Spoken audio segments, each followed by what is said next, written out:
Welcome friends, आप सभी का YouTube channel crack exams with Dipendra में हार्दिक स्वागत है। उम्मीद है आप सभी बहुत अच्छे से होंगे और आपकी पढ़ाई बहुत अच्छे से चल रही होगी। आज अपने बात करने वाले हैं रीट 2017 का जो लेवल सेकंड का पेपर आया था, उसमें जो क्वेश्चन बच गए थे, यानी पिछली वीडियोज़ में जो क्वेश्चन बच गए थे उनकी बात करने वाले हैं। इसके पहले भी कई सारी वीडियोज़ आ चुकी है, तो आप उनको जाके वन बाय वन देख लेना अच्छे से कि किस प्रकार से आपको एग्ज़ाम में क्वेश्चंस को अटेम्प्ट करना है, क्या आपकी वहाँ पे ट्रिक होनी चाहिए। और आप जल्दी से चैनल को सब्सक्राइब कर लेना ताकि आपको ये जैसे ही प्रीवियस ईयर्स के क्वेश्चन पूरे हो जाए, वैसे मैं आपको जो जितने भी एक्सपेक्टेड क्वेश्चंस हैं जो आपके एग्ज़ाम में पूछे जा सकते हैं, यानी रीट 2017, 14, 15 जो भी पिछले जितने भी एग्ज़ाम हुए थे उनसे मिलते जुलते जो क्वेश्चंस हैं वो मैं आपको करीब 150-200 क्वेश्चन करवाने वाला हूँ। तो वहाँ पे आपकी बहुत अच्छे से प्रैक्टिस हो जाएगी उनको प्रश्नों को करने की। ओके, तो अपने इस वीडियो को शुरू करते हैं। आपको जैसे प्रश्न दिखाई दे आपको उसको पॉज करना है और उसको करने की कोशिश करनी है। ओके, तो सबसे पहला जो प्रश्न है ये आपको दे रखा है, यदि दो घनों के आयतनों का अनुपात आपको दे रखा है 27:64 है, तो इनके पृष्ठों के क्षेत्रफलों का अनुपात क्या होगा। और यहाँ पे आपको ऑप्शन दे रखा है। बहुत ही आसान सा प्रश्न है ये। देखो यहाँ पे आपको एक चीज़ बताता हूँ कि जब आपको यहाँ पे मान लो आयतन दे रखा हो या फिर आपको दे रखा हो यहाँ पे क्षेत्रफल दे रखा हो, तो अपने यहाँ से इसको कैसे करेंगे। जब आपको यहाँ पे भुजा निकालनी हो तो आयतन है उसका आपको लेना है घनमूल। जो भी आपको आयतन दे रखा है उसका आप घनमूल ले लोगे, क्यूब रूट। और दूसरा तरीका ये भी है कि आपको भुजा का अनुपात निकालना है तो आप जो क्षेत्रफल है उसका स्क्वायर रूट ले लोगे, यानी आप इसका वर्गमूल ले लोगे क्षेत्रफल का। तो भुजा आपके पास दो तरीके से निकाली जा सकती है, या तो आप आयतन का क्यूब रूट ले लेना यानी घनमूल ले लेना, या फिर आप क्षेत्रफल का स्क्वायर रूट या फिर वर्गमूल ले लेना। उसी प्रकार मान लो यहाँ पे अपने को चाहिए आयतन चाहिए, जैसे आपको भुजाओं का अनुपात दे रखा है और आयतन चाहिए, तो आप भुजा का घन कर देना यानी भुजा का क्यूब कर देना, तो यहाँ पे आयतन आ जाएगा, आपके पास में आयतनों का अनुपात आ जाएगा। और मान लो आपको क्षेत्रफलों का अनुपात चाहिए, तो आप ये कह सकते हो कि क्षेत्रफलों के अनुपात के लिए आप भुजा का स्क्वायर कर देना। ये अनुपात की बात हो रही है, ये इसके फॉर्मूले नहीं है, ये अनुपात निकालने का तरीका है। यानी यहाँ पे जब भी आपको क्षेत्रफलों का अनुपात निकालना हो तो आप जो दो भुजाएं दी हो उनका वर्ग कर देना। जब भी आपको आयतनों का अनुपात निकालना हो, भुजाओं का जो अनुपात दे रखा उनका घन कर देना। ओके, और आपको यहाँ पे आयतनों का अनुपात दिया हो और भुजाओं का अनुपात निकालना है तो आप आयतनों का घनमूल ले लेना। और आपको क्षेत्रफलों का अनुपात दे रखा है और आपको भुजाओं का अनुपात निकालना है तो आप उसका वर्गमूल कर लेना। अब ये देखो इस प्रश्न पे आते हैं अपने जल्दी से। आपको दे रखा है यहाँ पे आयतनों का अनुपात दे रखा है और आयतनों का अनुपात आपको दे रखा है यहाँ से, ये अपने पास में 27:64 है। 27:64 है। तो मैंने आपको बताया था कि जब आयतनों का अनुपात आपको दे रखा हो और अपने को यहाँ पे निकालना पड़ेगा सबसे पहले भुजाओं का अनुपात, और भुजाओं का अनुपात निकालने के बाद ही अपने क्षेत्रफल का अनुपात निकाल पाएंगे, डायरेक्ट नहीं निकाल पाएंगे। तो अपने को यहाँ पे चाहिए भुजाओं का अनुपात, तो भुजाओं का अनुपात निकालने के लिए इनका अपने को घनमूल लेना पड़ेगा। यानी आप यहाँ से कह सकते हो कि जो भुजाओं का अनुपात आएगा अपने पास में ये हो जाएगा,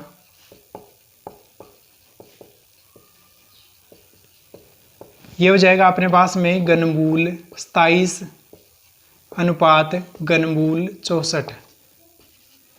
और यहाँ से इसको करेंगे तो भुजाओं का अनुपात यहाँ से घनमूल 27 का हो जाएगा 3 और घनमूल 64 का मान हो जाएगा 4, यानी भुजाओं का अनुपात अपने पास आ गया 3:4 आ गया। अब अपने को चाहिए क्षेत्रफलों का अनुपात, तो क्षेत्रफलों का अनुपात के लिए जो भुजाओं का अनुपात आया उनका वर्ग कर देंगे। तो यहाँ से क्षेत्रफलों का अनुपात आएगा अपने पास में, ये हो जाएगा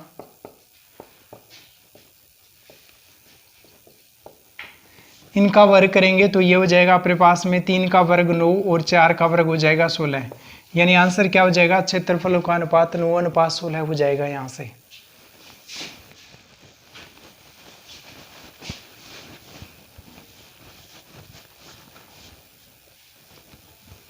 उसके बाद में नेक्स्ट प्रश्न आपके पास में ये है कि एक बेलनाकार खंभे के वक्र पृष्ठ का क्षेत्रफल आपको दे रखा है 264 वर्ग मीटर है और आपको इसका आयतन दे रखा है ये है अपने पास में 1848 घन मीटर है। तो आपको खंभे की ऊंचाई बतानी है कि कितनी हो जाएगी। तो देखो सबसे पहले अपने बेलन की बात करें तो बेलन में जो वक्र पृष्ठ का क्षेत्रफल होता है वो आपके पास होता है, आप कह सकते हो कि इस प्रकार का बेलन होता है। यहाँ से इस प्रकार से बेलन होता है। ये जो नीचे वाला होता है इसकी बात करें तो ये होता है सतह का क्षेत्रफल, या आप इसको सतही क्षेत्रफल बोल सकते हो। ये जो होता है साइड वाला ये होता है वक्र पृष्ठीय क्षेत्रफल होता है। इनके फॉर्मूलों की बात करें तो ये आपके पास होता है पाई आर स्क्वायर होता है। ये जो होता है वक्र पृष्ठ का यानी चारों ओर का, जैसे मान लो ये बेलन है तो ये इसके जो ये वाला जो क्षेत्रफल दिखाई देगा ये सतह का क्षेत्रफल है, इसके इधर भी होगा और मैं इसको बंद कर लूँ तो इसके इधर भी होगा। ये दोनों सतही क्षेत्रफल हो जाएंगे।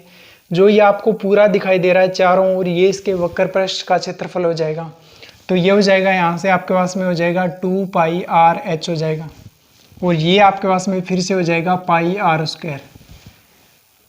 तो अब अपने को जो भी दिया है उस पे बात करते हैं अपने, और साथ में आयतन की भी बात करें अपने तो आयतन जो होता है बेलन का आयतन ये होता है अपने पास में, जब आप इसके आधार के क्षेत्रफल या फिर जो सतह का क्षेत्रफल होता है उसको ऊंचाई से गुणा कर दो तो वो आयतन हो जाता है। यानी ये हो जाएगा आपके पास में पाई आर स्क्वायर, तो आधार का क्षेत्रफल हो जाएगा गुणा एच, तो आधार का क्षेत्रफल गुणा ऊंचाई आपके पास में आयतन आ जाएगा। तो अब अपने इस प्रश्न पे जाते हैं कि जो भी दिया है उसके अकॉर्डिंग अपने इसका आंसर बताएंगे।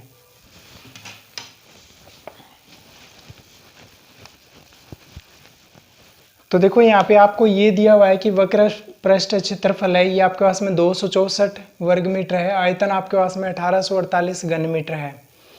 तो देखो यहाँ पे अपने बात करें इन दोनों का अपने को अनुपात चाहिए होगा, अनुपात चाहिएगा तब अपने पास में रेडियस यानी त्रिज्या आएगी। कैसे? देखो अपने बात करें आयतन, तो आयतन जो होगा वो यहाँ से क्या आ जाएगा, तो ये हो जाएगा अपने पास में पाई आर स्क्वायर एच हो जाएगा। उसके बाद में अपने बात करें पृष्ठ क्षेत्रफल की तो ये क्या हो जाएगा, तो जो पृष्ठ क्षेत्रफल होगा ये हो जाएगा अपने पास में यहाँ से हो जाएगा 2 पाई आर एच हो जाएगा। अब इनका अपने अनुपात निकालें, यहाँ से इस प्रकार से अनुपात निकालें तो देखो क्या हो जाएगा, पाई से पाई कट जाएगा अपने पास में, एच से एच कैंसिल आउट हो जाएगा यहाँ पे, और जो एक आर है इससे ये वाली जो आर है ऊपर वाली वो कैंसिल हो जाएगी। तो यहाँ से अपने को क्या मिलेगा, तो ये मिलेगा r/2, यानी आयतन में अपने पृष्ठीय क्षेत्रफल का भाग दें तो अपने को मिलेगा वहाँ से r/2 मिलेगा। तो अब देखो आयतन अपने को यहाँ से दिया हुआ है ये अपने पास में 1848 है, और क्षेत्रफल की बात करें पृष्ठीय क्षेत्रफल की तो ये दे रखा है 264।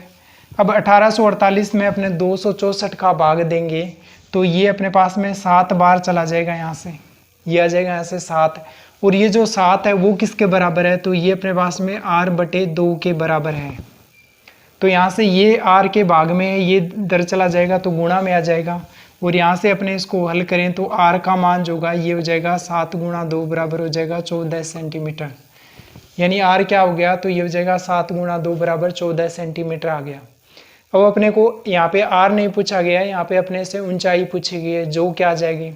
तो देखो आपके पास दो तरीके हैं आपके पास में कि या तो आप आयतन वाले फॉर्मूले के अंदर r का मान रख दो, या फिर आप पृष्ठीय क्षेत्रफल वाले फॉर्मूले के अंदर r का मान रख दो, जो भी आपका मन करे वहाँ पे आप r का मान रख के आंसर निकाल सकते हो।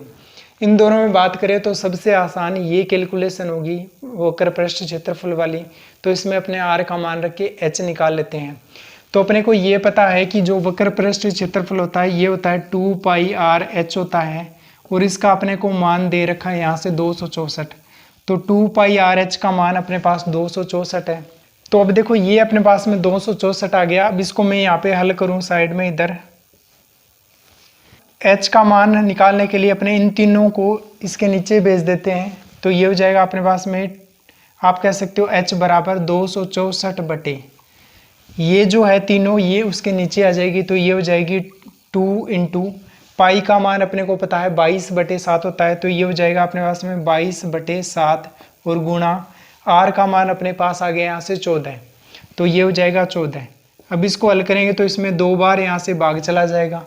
उसके बाद में अपने इसको 2 से काटें तो यहाँ से आ जाएगा अपने पास में 132 आ जाएगा, और इसको काटें यहाँ से तो ये हो जाएगा अपने पास में 22 का इसमें 6 बार भाग चला जाएगा। और उसके बाद में अपने इसको हल करें तो 6 में इसका और भाग देंगे तो h बराबर आ जाएगा, 6 में 2 का भाग देंगे तो यहाँ से आ जाएगा 3, यानी h बराबर आपके पास क्या आ गया, तो ये आ जाएगा आपके पास में 3 मीटर।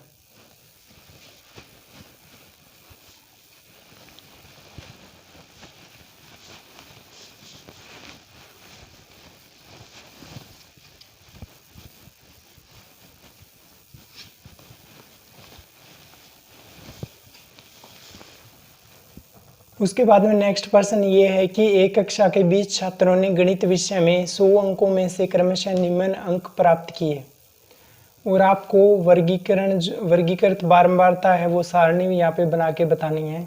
बहुत ही आसान सा प्रश्न है, तो इसको आपको वीडियो को पॉज करके जल्दी से इसको सोल्व करना है, और बाद में आपको वीडियो सॉल्यूशन में देखना है किस प्रकार से होगा।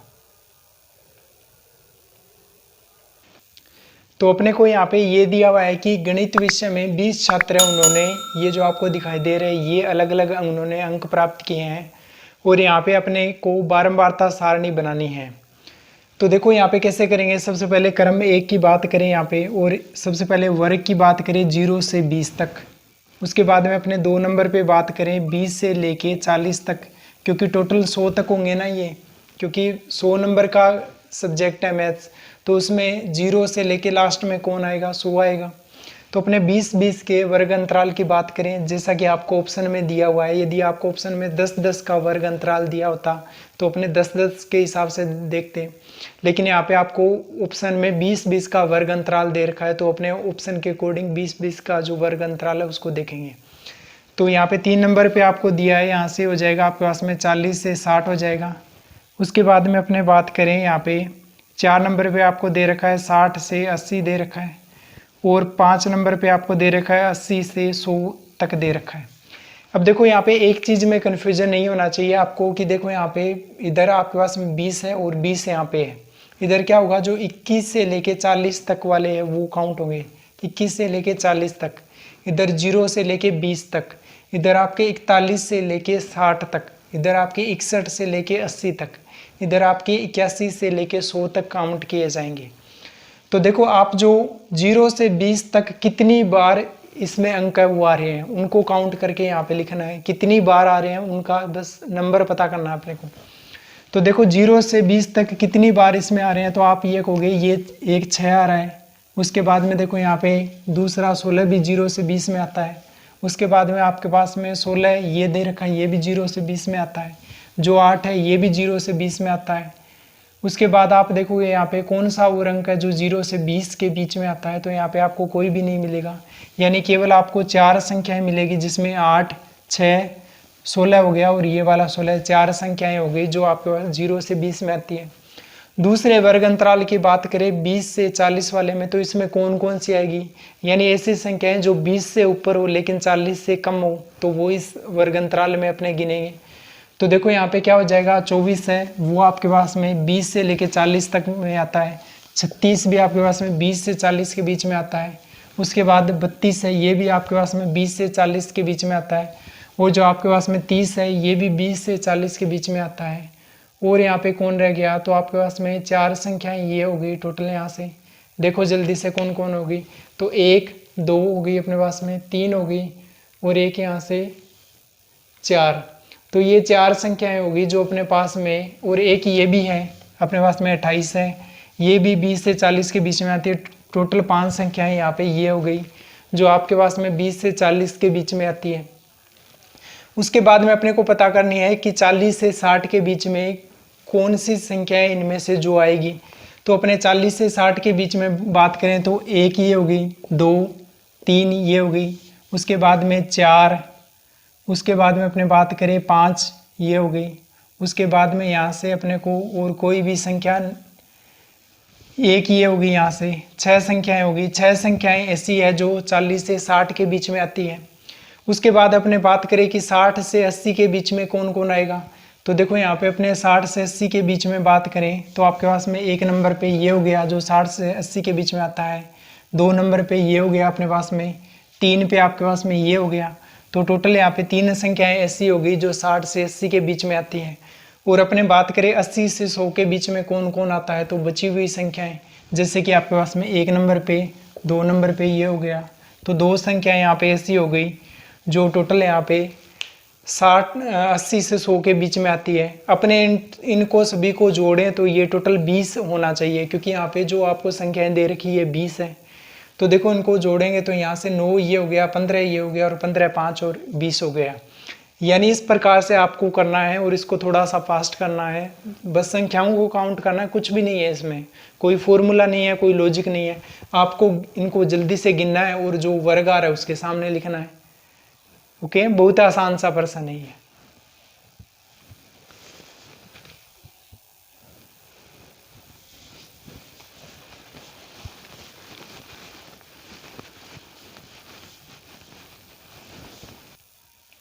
उसके बाद बढ़ते हैं अपने नेक्स्ट प्रश्न की ओर। तो ये आपको डाटा इंटरप्रिटेशन यानी डीआई का प्रश्न दिया हुआ है।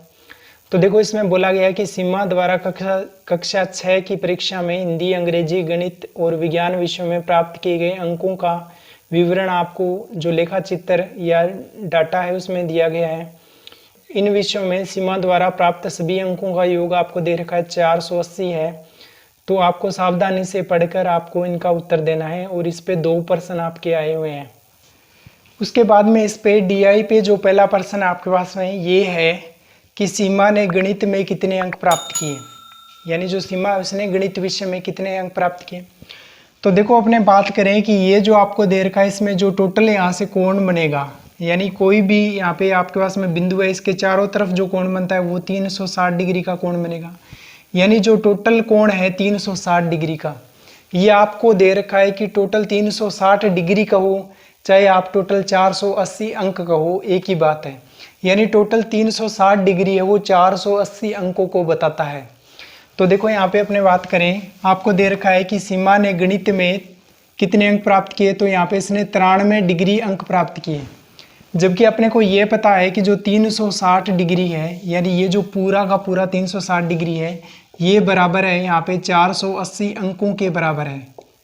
360 डिग्री है वो 480 अंकों के बराबर है। तो यहाँ पे 1 डिग्री की बात करें कि 1 डिग्री कितने को बताता है, तो ये हो जाएगा अपने पास में 480 और यहाँ पे ये 360 इसके नीचे आ जाएगा। तो यहाँ से अपने इसको काटें तो ये हो जाएगा, इसको 120 से काट सकते हो आप, तो ये हो जाएगा अपने पास में 4 बार चला जाएगा 120 का इसमें भाग और इसमें 3 बार चला जाएगा। यानी जो 1 डिग्री है वो 4/3 को बताता है, यानी 4/3 अंक को बताता है। तो उसने तो गणित में कितने अंक प्राप्त किए, 93 डिग्री अंक प्राप्त किए हैं। तो जो 93 डिग्री है ये कितने को बताएगा, तो यहाँ से 1 का मान ये है तो इसका मान क्या हो जाएगा, तो ये हो जाएगा 4/3 गुना 93। तो यहाँ से आप इसको कट करोगे तो ये हो जाएगा 31 आ जाएगा और यहाँ से हो जाएगा आपके पास में 124 अंक।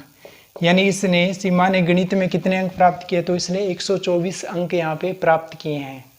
तो इस प्रकार से इसको करना है।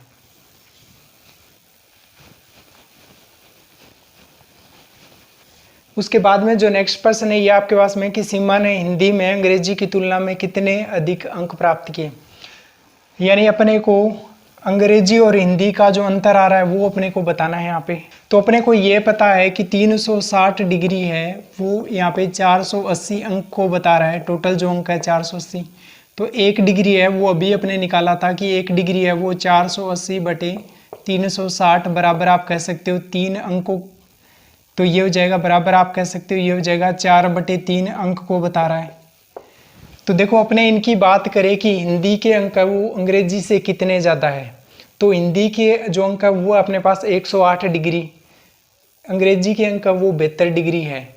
तो अपने को इनका अंतर निकालना है। तो यहाँ से आप कहोगे कि जो हिंदी के अंक है वो अंग्रेजी के अंकों से 36 डिग्री ज़्यादा है। यानी आप इनका अंतर निकालोगे तो आप ये कहोगे कि अपने को 1 डिग्री का मान यहाँ से 4/3 मिल गया। तो हिंदी में जो इसके अंक है ये है इसके पास में 108 डिग्री। अंग्रेजी की बात करें अपने तो अंग्रेजी में जो इसके अंक है ये दे रखा है यहाँ से 72 डिग्री।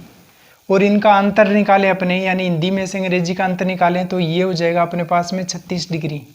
जब अपने को पता है कि 1 डिग्री का मान 4/3 है, तो इनका जो अंतर है यानी हिंदी के अंक वो अंग्रेजी से कितने ज़्यादा है, तो वहाँ पे अपने को 36 डिग्री का अंतर आएगा। तो 1 डिग्री का मान 4/3 है, तो 36 डिग्री का मान क्या हो जाएगा, तो ये हो जाएगा, आप कह सकते हो 36 गुणा 4/3। इसको काटोगे यहाँ से 12 बार चला जाएगा और ये हो जाएगा आपके पास में 48। यानी कितने ज़्यादा इसके अंक हिंदी में अंग्रेजी के मुकाबले, तो ये आपका आंसर हो जाएगा 48। तो आज के सेशन में अपने इतनी बात करेंगे और नए सेशन में अपने मिलते हैं एक प्रीवियस ईयर्स के नए पेपर के साथ में। तो आप वीडियोज़ को लाइक करना, शेयर करना, चैनल को सब्सक्राइब करना और साथ में कमेंट भी करना यदि आपको किसी भी प्रकार के डाउट हो तो। वो साथ में पढ़ाई अच्छे से करते रहना। Okay, thank you.